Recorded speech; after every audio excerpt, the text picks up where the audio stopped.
Time to pull up a chair. We've got another great story for you today in the rLounge.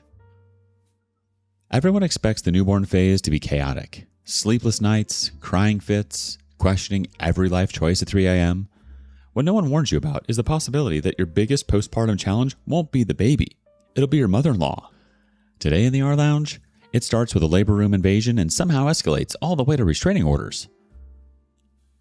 Mother-in-law acts like my newborn is her baby and calling him her baby. She will never see him again. I gave birth 3 weeks ago. 19 hours of labor. Second-degree tear. The whole nightmare. My husband was there the entire time holding my hand, being supportive. What he also did was text his mother that I was in labor. She showed up at the hospital uninvited. The nurses were trying to get me through contractions when she barged into the delivery room. Not knocked, barged. She announced she needed to be there for her grandson's arrival. I was literally in the middle of pushing, and this woman was standing there with her phone out. The nurses escorted her out twice before they finally got security involved and banned her from the floor. The next morning, I was trying to figure out breastfeeding. My nipples felt like they were being shredded.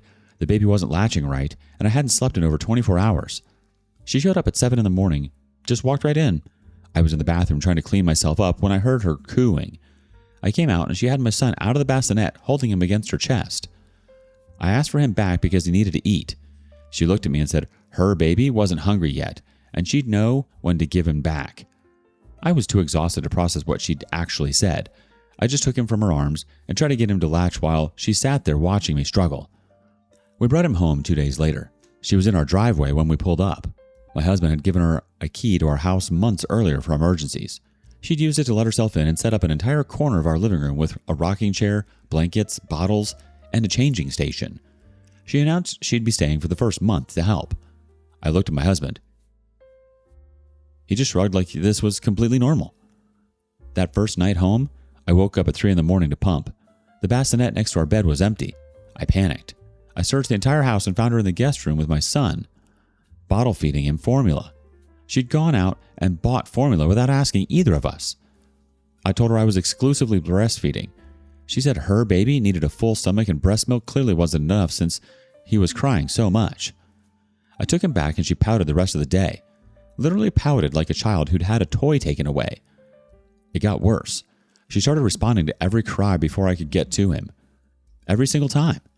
I'd hear him fuss, and by the time I got out of bed or came from another room, she already had him. She'd rock him and say things like, "Mommy's here," and "Don't cry, I've got you." I corrected her once. I said I'm his mother. She laughed and told me that of course I was, but she was his real mommy because she raised the man who made him. My husband was in the kitchen and I didn't hear it. I stood there holding my breast pump, wondering if I'd actually heard what I thought I heard. A few days later, I saw her social media. She'd posted dozens of photos with my son, every single caption referring to him as "my baby boy" or "the love of my life." Not one photo included me. She'd cropped me out of the few I was in. Her friends were commenting things like, "He looks just like you," and "Congratulations on your new baby." She replied to every single one with heart emojis. She didn't correct anyone. I showed my husband. He said she was just excited and I was reading too much into it. Reading too much into it. His mother was posting pictures of our son claiming he was hers, and I was reading too much into it. I told him I needed her to leave. He said she was just trying to help and I was being hormonal. I'd pushed a human being out of my body 10 days ago and hadn't slept more than 90 minutes at a time since then, and he called me hormonal. I told him if he didn't ask her to leave, I would, and I wouldn't be polite about it. He asked me to give it one more week. She bought an outfit for the baby and dressed him in it without asking me. When I said I'd already picked out what he was wearing that day, he said her baby looked better in what she chose. Then she took him out for a walk in a stroller. Didn't ask, didn't tell me, just left with him. She was gone for over an hour. I called her phone 15 times. She finally answered and said she was introducing her baby to the neighbors and I needed to calm down. When she got back, half the street apparently knew my son's name and had met him before some of my own friends had. My best friend came over to bring us food. She'd known me for 12 years. She wanted to hold the baby. My mother-in-law physically stepped between them and said her baby doesn't go to strangers. I snapped. I told her to get the hell out of my house. She looked at my husband and asked if he was going to let me talk to her like that. He asked me to apologize. I refused. She started crying and locked herself in the guest room for the rest of the day. My husband acted like I'd committed some unforgivable sin. That night, I went through his phone while he was sleeping. I had a feeling something was off and I was right. She'd been texting him constantly messages like, "Our baby is so perfect," and "I can't believe we made something so beautiful," and "I've never loved anything more than our son." Our son. Not her grandson. Our son. Like she and her own son had made this baby together. The messages went back weeks, starting right after we told her I was pregnant. He'd been responding with things like, "I know, Mom," and "He's lucky to have you." Not once did he tell her to stop calling my baby our son. Not once did he correct her. I screenshot everything and sent them to myself. The next day, I woke up early to pump. I walked into the guest room to grab something and froze. She had my son against her chest, not holding him normally. She had him pressed against her bare skin under her shirt, trying to get him to latch onto her breast. She was making shushing sounds and positioning his head like she was actually trying to breastfeed him. I screamed at her to get away from my baby. She pulled her shirt down and said she was soothing her baby, and I was being dramatic. My husband came running and asking what was wrong. I told him exactly what I'd seen. He looked at his mother, then at me, and said I must have been seeing things because his mother would never do that. She smiled at me. Actually smiled. I went back to our bedroom and started packing a bag. Clothes for me, clothes for the baby, diapers, everything I could fit. My husband came back in and asked what I was doing. I told him I was leaving and I wasn't coming back until his mother was out of our house permanently. He said I was overreacting and we could talk about this. There was nothing to talk about. His mother had tried to breastfeed my son, and he didn't believe me. Of worse, he didn't care. I drove to my parents' house, left a note on the kitchen counter that said I was done and he shouldn't contact me until she was gone. Then I blocked his number. I blocked her number. I blocked everyone in his family except his sister, who I barely knew. My parents didn't ask questions. My mom just set up a spare room and my dad installed the bassinet. I sat on their couch and cried for the first time since giving birth. Not sad crying, angry crying. My husband showed up the next day. I refused to see him. My dad told him to leave. He started sending emails instead, paragraphs about how I was overreacting and his mother was just trying to help. He said the breastfeeding thing was a misunderstanding and I was too sensitive postpartum. He wanted me to come home. I didn't respond to a single email. A few days later, she sent me a message from a number I didn't recognize. "You're keeping my baby from me. I have rights. I'll do whatever it takes to see my son." Not grandson, son. I saved the messages and started documenting everything I could remember. Every incident, every boundary she'd crossed, every time she'd called him her baby. I wrote it all down with dates and times as close as I could remember. My husband sent another email saying that his mother had moved out and I could come home. I asked him if he understood why I left. He said I left because I was overwhelmed and needed space. That wasn't it at all. I told him I left because his mother was unhinged and he had enabled every single thing she'd done. He said I was being cruel to her. I told him I wanted marriage counseling. He said we didn't need it. We just need to communicate better. Like the problem was that I hadn't clearly communicated that I didn't want his mother trying to breastfeed my baby. I stopped responding to his emails. I started looking into restraining orders. The breastfeeding incident alone was enough to make my skin crawl, but combined with everything else, the threatening message about doing whatever it takes, the social media posts, the pattern of violations, I had a case. I filed the paperwork, detailed everything, the hospital incident, taking the baby without permission, the formula feeding, the possessive language, the social media posts, the walk around the neighborhood, blocking my friend, and the breastfeeding attempt. I attached the screenshots of her messages and social media posts. My husband found out through his mother. He called me from her phone screaming about how I was destroying his family. I told him he destroyed our family when he chose his mother over his wife and son. Then I hung up and blocked that number too. The temporary restraining order was granted within a week. My husband sent a long email calling me vindictive. He said his mother was heartbroken and I was being unnecessarily cruel. He said I'd regret this. He still hadn't acknowledged a single thing she'd done wrong. Not the hospital invasion, not the possessive language, not the breastfeeding attempt. Nothing. In his mind, I was the problem for not accepting his mother's help. It was the middle of winter when he sent flowers to my parents' house. The card said, "Come home. I love you. Mom's sorry." Not that he was sorry. Not that he understood why I left. Mom's sorry. Like that fixed anything. My parents were supportive but worried. My mom kept asking if I was sure about the restraining order, if maybe we could just set boundaries instead. My dad understood. He'd seen the look on my face when I showed up at the door with the 3-week-old baby in a duffel bag. He knew this wasn't about boundaries. This was about safety. I couldn't trust my husband to protect our son from his mother. He'd proven that over and over. He'd given her a key to our house. He'd let her stay for weeks. He'd dismissed every concern I raised. He called me hormonal and sensitive and dramatic. He'd chosen her every single time. The baby was almost 2 months old and sleeping better. I was still exhausted but functioning. My mom helped during the day while I tried to recover physically and mentally. My dad installed extra locks on all the doors and a security camera on the front porch, just in case.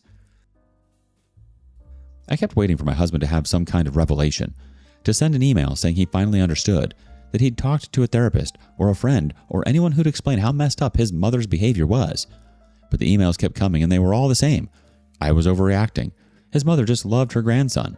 I was being cruel. We needed to work this out. He didn't want to work it out. He wanted me to come back and pretend nothing had happened. He wanted me to let his mother back into our lives and accept her calling my son her baby and trying to breastfeed him and posting pictures claiming he was hers. That wasn't going to happen. I started preparing for the hearing. My sister-in-law agreed to testify about her own experiences. I had the hospital records showing security had to remove my mother-in-law from the floor. I had the screenshots. I had witness statements from my friend about being blocked from holding the baby. I had everything. My husband tried one more time to get me to drop it. He showed up at my parents' house again, and my dad wouldn't let him pass the front door. He stood on the porch and said if I went through with the restraining order, he'd have no choice but to file for divorce. Like that was supposed to scare me into backing down.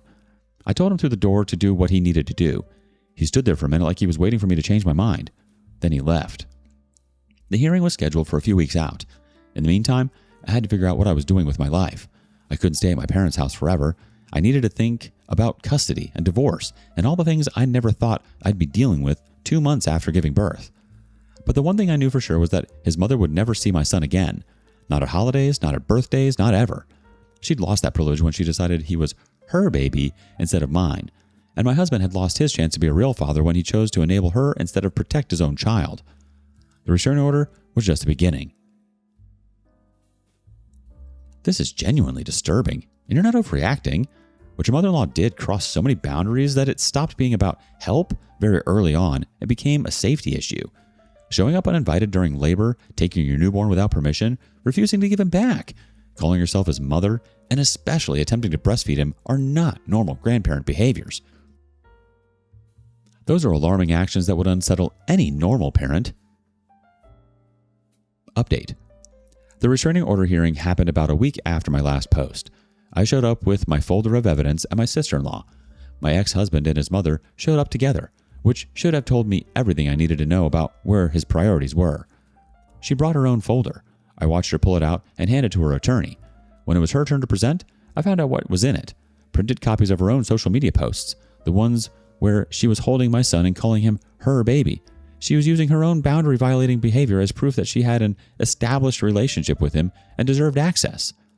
Her attorney actually argued that she'd been present for important milestones and had bonded with the baby.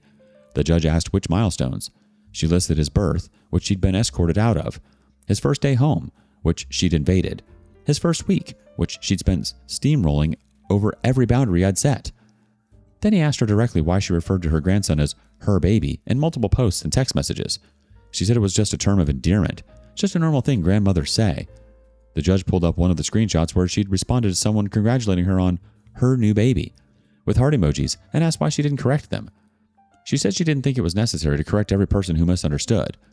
The judge asked her about the text messages where she said, "our son" to my ex-husband. She said that was taken out of context. Then he asked about the breastfeeding incident. She denied it ever happened. Called me a liar right there in court. Said I was making things up because I was hormonal and wanted to keep her away from her grandson. She actually said her grandson while denying that she was possessive. My sister-in-law testified next.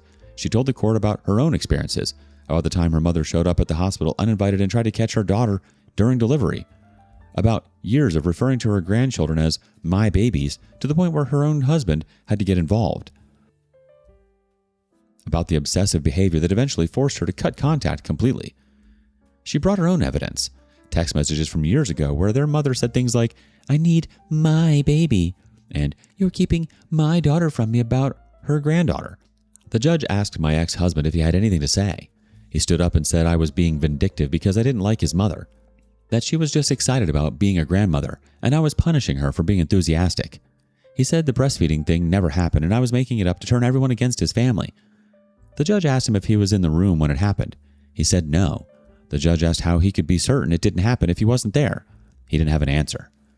The permanent restraining order was granted for 3 years. 500 feet, no contact, no third-party contact, nothing. She lost it. 4 days later, I got served with divorce papers. My ex-husband was filing for divorce and demanding joint custody.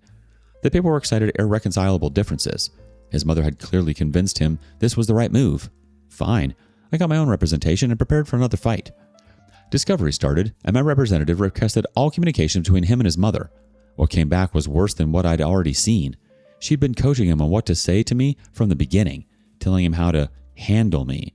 There were messages where she explicitly told him to get that baby away from her multiple times. She'd been planning to take my son from the start, and he'd known. He'd read those messages and never once told her she was out of line, never once defended me, never once said that his wife and child came first. I submitted everything to the court. The text messages, the social media posts, the witness statements from the hospital nurses, testimony from my friend about being blocked from holding the baby, the statement from my postpartum doctor about the psychological harm caused during a vulnerable time. All of it. His attorney tried to argue that I was being unreasonable and that his mother's behavior was normal grandmother excitement. My representative pulled up the messages where she told him to take the baby away from me and asked if that sounded like normal excitement. They didn't have a response. The judge denied joint custody. Completely denied it. He cited my ex-husband's failure to protect our son from his mother's erratic behavior and his continued contact with her despite the restraining order. He said he couldn't trust my ex to keep our son safe from someone who'd already demonstrated she was a threat. My ex-husband was granted supervised visitation only, 2 hours every other week, with supervision provided by a court-approved third party that he had to pay for. Not his family, not his friends. His mother posted about it on social media, called the system corrupt, said I'd manipulated everyone and stolen her baby. She tagged me in the post. That was a violation of the restraining order. I screenshot it and reported it immediately. She was arrested 2 days later. The social media post, plus the fact that she'd driven by my parents' house twice, which we'd caught on the security camera my dad installed. Multiple violations. She spent the night in jail. My ex-husband bailed her out the next morning and sent me an email blaming me for having her arrested. The divorce was finalized 3 weeks later. I got full physical and legal custody. He got his supervised visitation and was ordered to pay child support.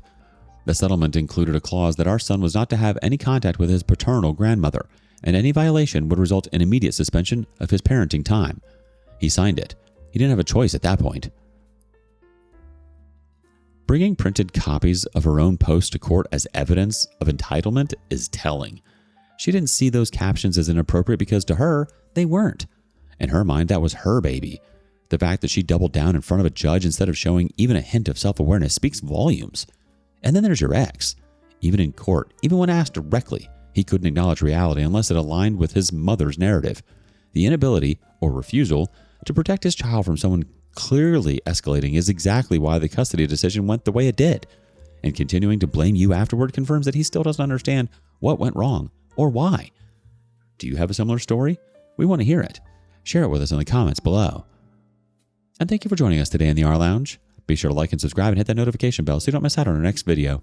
Until next time. And please put your chair back where you found it.